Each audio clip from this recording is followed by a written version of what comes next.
وہ انریک ایگلیسیاس اور میٹالیکا جیسے مغربی موسیقی نگاروں کو پسند کرتی تھی، جبکہ میں رفیع صاحب اور کشور دار کے گانوں کو ذوق و شوق سے سنتا تھا۔ سلویا کے دامن سے پھیلنے والی گوچی کی مہک پورے ماحول کو شاداب کرتی تھی، جبکہ ہماری لکھنئی عطر کی خوشبو شاید ہی کبھی کسی کو اپنی طرف متوجہ کرتی ہوگی۔ وہ مغرب کی آزاد بلبل تھی، ہم مشرق کے قید پنچھی تھے۔ اس کے پراڈا اور ورسائی کے کپڑوں کے نزدیک میرے 2 عدد لکھنوئی کرتے احساس کمتری میں مبتلا ہو جاتے تھے۔ وہ انگریزی ادب میں ماہر تھی، جبکہ میں اردو کا رہبر تھا۔ ایسا نہیں تھا کہ مجھے انگریزی زبان سے اپنی لا علمی کا کوئی ملال تھا۔ اردو ہمارے ملک کی گنگا جمنی تہذیب کی ایک مثال ہے، لیکن جب بھی وہ میرے سامنے ہوتی، مجھے انگریزی زبان سے اپنی لا علمی پر شرم محسوس ہوتی۔ رتبے اور علم کا فرق ہماری شخصیتوں میں صاف جھلکتا تھا۔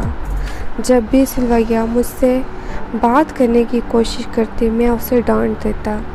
بڑے بزرگوں نے صحیح ہی کہا ہے، رشتہ ہم برابری والوں میں کرنا چاہیے۔ آج وہ جا رہی تھی، ہماری پڑھائی مکمل ہو چکی تھی، اس لیے وہ اپنے والدین کے پاس نیو یارک جا رہی تھی۔ سارے دوستوں کی طرح میں بھی اسے الوداع کہنے کے لیے ایئرپورٹ پہنچا۔ میں نے خود سے یہ سوال بار بار پوچھا، رتبے اور علم کا اتنا واضح فرق ہوتے ہوئے بھی میں نے اس سے محبت کیوں کی؟ وہ تو مجھے 2 نظر دیکھتی بھی نہیں۔ میرا خیال ہے دور دور تک اس کے دل میں میرا کوئی تصور بھی نہیں ہوگا۔ آخر اس کے جانے کا وقت قریب آ گیا۔ ہماری نظریں ملی۔ اس کی اس ایک جھلک نے مانو میرے اندر ایک طوفان سا کھڑا کر دیا۔ شبنم کے موتیوں کے مانند چمکتی وہ آنکھیں میرے دل کی دھڑکنوں کو بڑھا دیتی تھیں۔ دل تو کرتا تھا کہ اس کے درمیان اپنے دل کا حال بیان کر دوں، اس سے کہوں، اس کے چہرے کی معصومیت، چوڑیوں کی کھنک، روشن اخلاق کے سامنے فلک محرم، شمس و قمر سب گراں ہیں کہ میری ہستی کے ہر ستونوں پہ صرف اس کا پہرا ہے، صرف وہی ہے میرے خیالوں میں، میری ہر سانس میں اس کا وجود مشتمل ہے۔ چاہے وہ کسی اندھیری رات کا تاریکی ہو یا بارگاہ الہی میں گزرے گئے برگزیدہ لمحے، ہر پل اسی کا چہرہ میرے دل، جسم اور جان پر چھایا رہتا ہے۔ میرے اندر بیاں غیر معنی ہو سکتا ہے، لیکن محبت کی پاکیزگی کا شاہد تو خدا ہے۔ نااہلی کے کسی لمحے میں میں نے خدا کی وحدانیت کا انکار تو کر سکتا ہوں، اپنی محبت کی شدت اور وفا سے کبھی انکار نہیں کر سکتا۔ ان دونوں نے ایک دوسرے کو حسرت بھری نگاہوں سے دیکھا، اس امید میں کہ دوسرا کہے گا۔ سلویا نے اپنے سارا سامان کو ایک بار پھر سے چیک کیا، passport, boarding pass, brief case, اس امید میں کہ شاید وہ کوئی ضروری سامان گھر بھول آئی ہو، جس کی وجہ سے اسے اپنی روانگی کا ارادہ ملتوی کرنا پڑے۔ اچانک ایک اعلان ہوا، نیو یارک جانے والی فلائٹ پین ایم 450 کے مسافروں سے درخواست ہے کہ کاؤنٹر پر سے اپنا بورڈنگ پاس لے کر جلد از جلد جہاز کے گیٹ کی اور روانہ ہوں۔ اسے اپنا سامان اٹھایا، اپنے بورڈنگ کارڈ کی جانب بڑھی۔ اس کے دل میں صرف ایک آرزو تھی کہ اس کے کانوں تک فرحان کی آواز آ پہنچے، جس سے اس کے قدم ساکت ہو جائیں، وقت تھم جائے، دل کی سرزمین پہ محبت کے وہ اسباق رقم کیے جائیں جو اس کی بے رنگ زندگی کو پھر سے سرسبز و شاداب کر دیں۔ اس وقت وہ بس دوڑ کر فرحان کی باہوں میں سما جائے۔ جانا چاہتی تھی۔ ایک طرز تغافل ہے سو وہ ان کو مبارک، ایک غرض تمنا ہے سو ہم کرتے رہیں گے۔ ممکن ہے کہ اگر یہ داستان کسی فلم کی ہوتی تو شاید دونوں آخر میں مل جاتے۔ حقیقت اور تصور میں یہی فرق ہوتا ہے۔ شاید اسی وجہ سے کبھی کبھار ہم حقیقت کو نظر انداز کر کے خوابوں خیالوں کی رومانوی نگری میں وقت گزارنا پسند کرتے ہیں، کیونکہ وہاں سب کچھ ہماری مرضی کے مطابق ہوتا ہے۔ فرحان نے اپنے جذبات کی شدت کو لفظوں کے موتیوں میں پروسا اور نہ ہی سلویہ اپنے حال دل بیان کرنے کی جرأت کر پائی۔ ان دونوں کے درمیان ایک ایسی دوری تھی جسے وہ چاہ کر نہیں مٹا سکتے تھے۔ ہم لبوں سے نہ کر پائے ان سے حال دل کبھی، وہ نہ سمجھے یہ خاموشی کیا چیز ہے۔ ریاضت میں ایک کلمہ جس کے مطابق وہ متوازی لکیریں آپس میں کبھی نہیں ملتی۔ کیا محبت کے بارے میں بھی ایسی رائے بنائی جا سکتی ہے؟ اس کا جواب آپ کو دینا ہے۔ فرحان کو وہ تاریخ آج بھی یاد ہے، 16 اپریل 1999۔ آپ بھی یاد کریں گے کیونکہ کہانی ابھی باقی ہے۔ 7 سال ہو چکے تھے اسے نیو یارک گئے ہوئے۔ ممکن ہے کہ ابھی تک اس کی شادی بھی ہو چکی ہو۔ میرے لیے تو مانو وقت کی سوئی کہ اسی تنگ کونے میں رک گئی ہو۔ میں جی رہا تھا، پر کیا میں زندہ تھا؟ مجھے ایک نظر دیکھ کر آزاد کر دے گا اے محسن کہ آج بھی میں تیری پہلی نظر کی قید میں ہوں۔ اس کی یادوں کی لہروں نے اس قدر مجھے اپنی آغوش میں بھر لیا تھا کہ مجھے پتہ ہی نہیں چلا کب ہوائی جہاز ایئرپورٹ پر لینڈ کر گیا۔ نیو یارک شہر ایک گہرے اور خوفناک اندھیرے میں ڈوبا ہوا تھا۔ لینڈ کرتے وقت جہاز کی کھڑکیوں پر میں نے برسات کے اثرات نمودار ہوتے دیکھے۔ ایسے لگ رہا تھا مانو پوری رات بارش ہوتی رہی ہے۔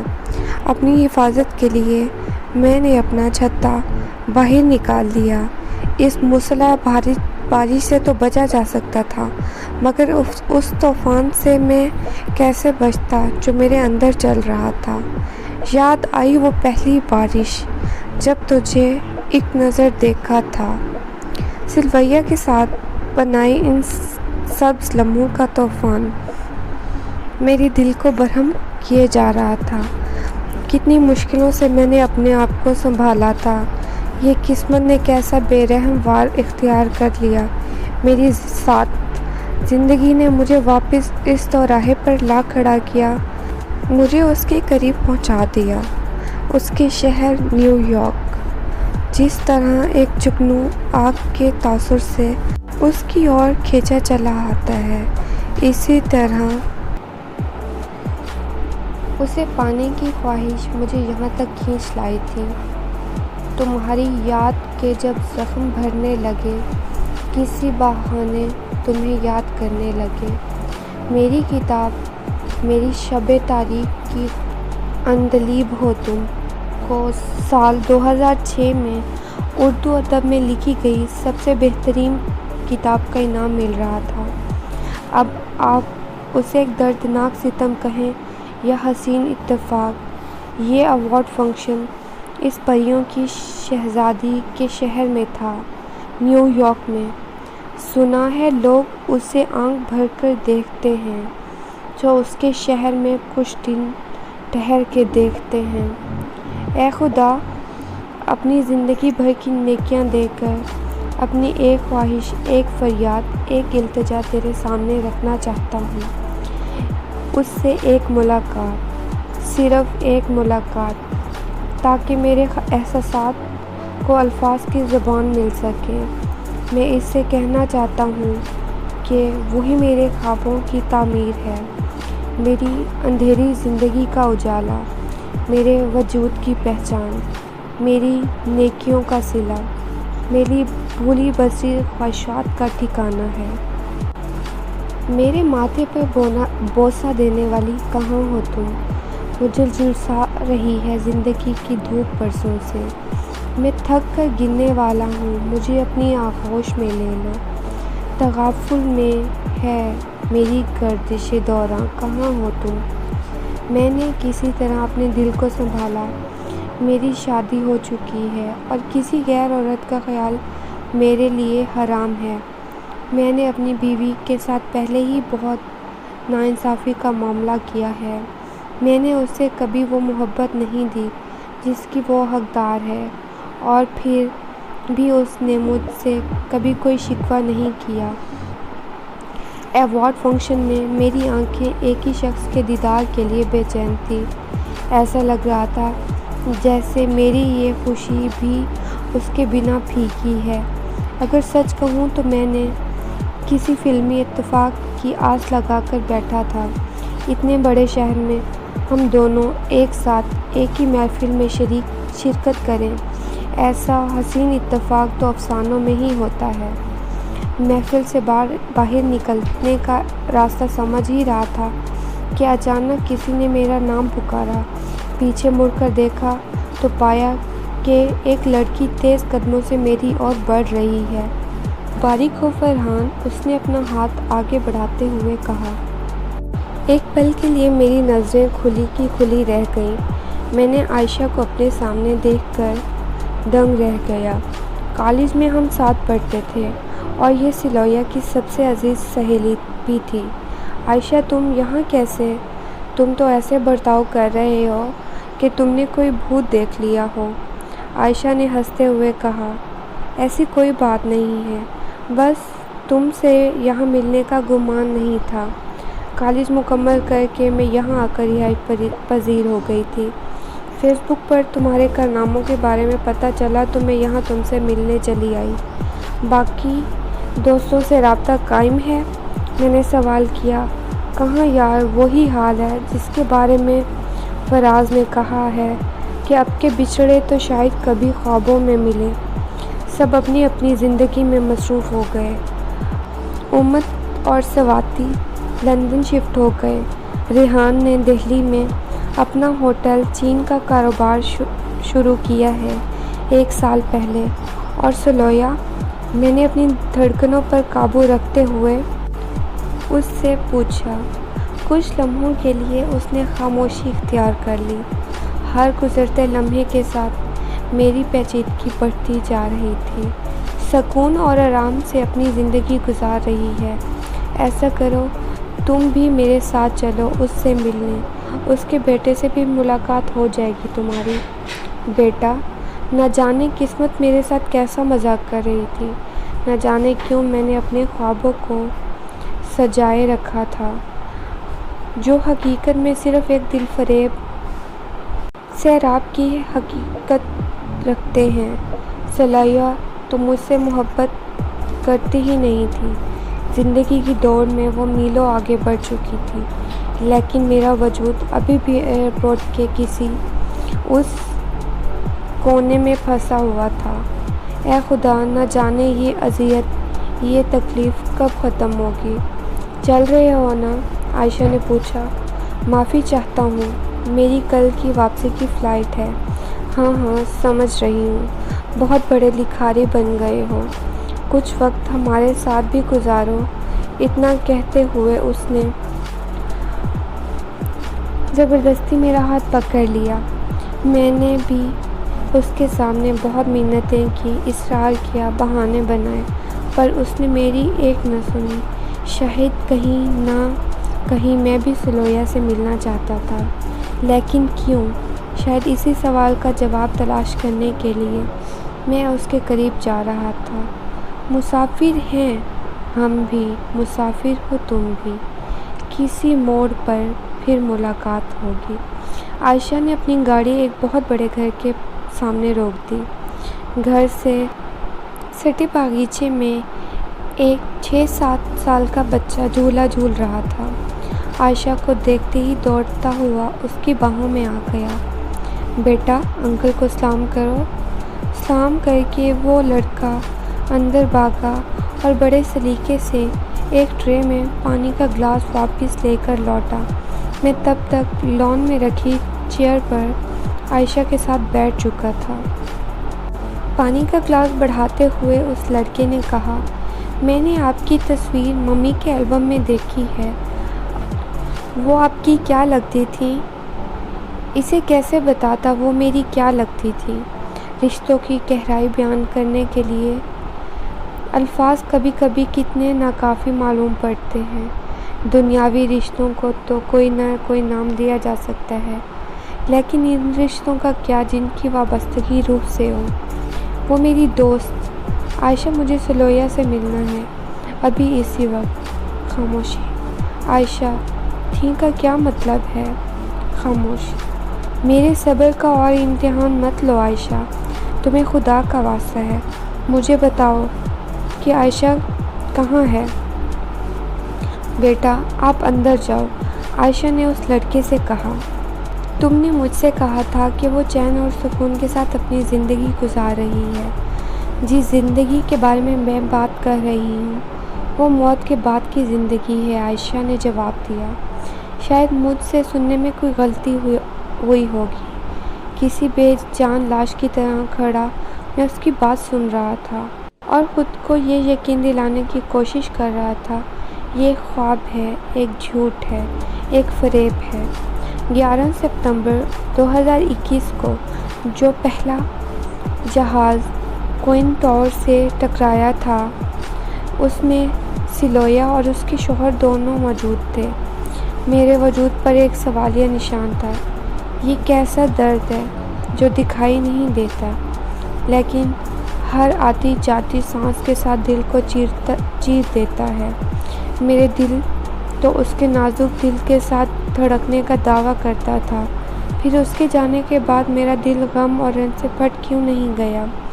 میرے لب تو اس کی بولی بولتے تھے، پھر اس کے جانے کے بعد بھی میری قوت گفتار کیوں باقی تھی؟ میں تو اس کے سائے کو بھی کسی کے سائے کے ساتھ بانٹنے کا روادار نہ تھا، پھر اس کے جانے کے بعد میری روح اور جسم کے درمیان رشتہ کیوں باقی تھا؟ کیا میری محبت ایک فریب ہے، مطلب پرست ہے؟ جسم و جان میں در آئی اس قدر اذیت کیوں؟ زندگی بھلا تجھ سے ہو رہی ہے وحشت کیوں؟ سلسلہ محبت کا صرف خواب ہی رہتا، اپنے درمیاں آ گئی آخر حقیقت کیوں؟ فیصلہ بچھڑنے کا جب کر لیا ہے تم نے، پھر میری تمنا کیا، میری اجازت کیوں؟ یہ عجیب الجھن ہے، کس سے پوچھنا چاہیں، آئینے میں رہتی ہے صرف ایک صورت کیوں؟ میں نے عائشہ کی طرف دیکھا، اس کی آنکھوں میں اشکوں کے دریا جاری تھے۔ میرے کاندھے پر ہاتھ رکھتے ہوئے اس نے کہا، جانتے ہو فرحان، وہ جہاں بھی ہے بہت چین سکون کے ساتھ اپنا وقت بسر کر رہی ہے، کیونکہ اس کے وجود کا ایک چھوٹا سا حصہ اس زمین پر ابھی بھی ہے۔ اسے پورا یقین ہے تم اس کے عکس کی زندگی پر حفاظت کرو گے۔ میں سمجھا نہیں۔ تمہیں کیا لگتا ہے فرحان، محبت صرف تم نے کی ہے؟ جانتے ہو سلویہ نے اپنے بیٹے کو کون سا نام دیا ہے؟ اس نے اسے اس شخص کا نام دیا ہے جس سے اس نے ہر پل ہر لمحہ بے پناہ محبت کی۔ اس نے اسے تمہارا نام دیا ہے۔ اس نے ہمیشہ ایک اچھی بیوی ہونے کا فرض نبھایا، ہر لمحہ ہر پل اپنے اندر ہی اندر گھٹتی رہی، لیکن اس نے اپنی اس تکلیف کو ہمیشہ اپنی مسکراہٹ کے پردوں کے پیچھے چھپا کر رکھا۔ پہلی محبت ہوتی ہی ایسی ہے۔ جب اس کی اولاد ہوئی تو اسے تمہارا نام دے کر سلویہ نے اپنے بیٹے کو اپنی ساری تمناؤں اور خوشیوں کا سرمایہ بنا لیا۔ آج قسمت تمہیں یہاں کھینچ لائی، کیونکہ شاید خدا بھی یہی چاہتا ہے کہ تم اس کا کام پورا کرو جیسے سلویہ نے ادھورا چھوڑا تھا۔ اس نے زندگی بھر صرف تم سے محبت کی تھی فرحان، صرف تم سے۔ آہ کو چاہیے ایک عمر اسر ہونے تک، کون جیتا ہے تیری زلف کے سر ہونے تک۔ ہم نے مانا تغافل نہ کرو گے، لیکن خاک ہو جائیں گے ہم تم کو خبر ہونے تک۔ اس کی قبر کے نزدیک کھڑے ہو کر میں اپنی غلطیوں کو یاد کر رہا تھا۔ کیا میری غلطی تھی یا وہ غلط تھا؟ میں خاموش کھڑا تھا۔ میں اس دن بھی خاموش تھا اور آج بھی خاموش ہوں۔ شاید یہ خاموشی ہماری داستان کی سب سے بڑی دلیل ہے۔ شاید یہ خاموشی ہماری میراث ہے۔ اپنی زندگی کو پھر سے تمہارے نور سے روشن کرنے جا رہا ہوں۔ تمہارے غم اور پچھتاوے کو کبھی کم نہیں ہوگا، مگر تمہارے عکس کو دیکھ کر پل دو پل مسکراتا رہوں گا۔ اگر موت کے بعد کوئی زندگی ہوتی ہے تو میں خدا سے دعا کرتا ہوں اس جہان میں مجھے تمہارا ساتھ، تمہاری رقابت نصیب کرے۔ احساس ہی نہیں ہوا کب فرحان نے میرا ہاتھ تھام لیا۔ قبرستان سے نکلتے وقت مجھے اپنی ایک پسندیدہ نظم یاد آ رہی تھی، جو شاید کسی حد تک ہم دونوں کی محبت کی شدت کو بیان کرتی تھی۔ اس نے پوچھا کیسے ہو، بدلے ہو یا ویسے ہو، روپ وہی انداز وہی، یا پھر اس میں کوئی کمی؟ ہجر کا کچھ احساس تو ہوگا، کوئی تمہارے پاس تو ہوگا۔ میں بچھڑی مجبور تھی، کب منظور مجھے دوری تھی، ساتھ ہمارا کب چھوٹا ہے، روح کا رشتہ کب ٹوٹا ہے۔ آنکھوں سے آنسو جو بہتے ہیں، تم کو خبر ہے کیا کہتے ہیں؟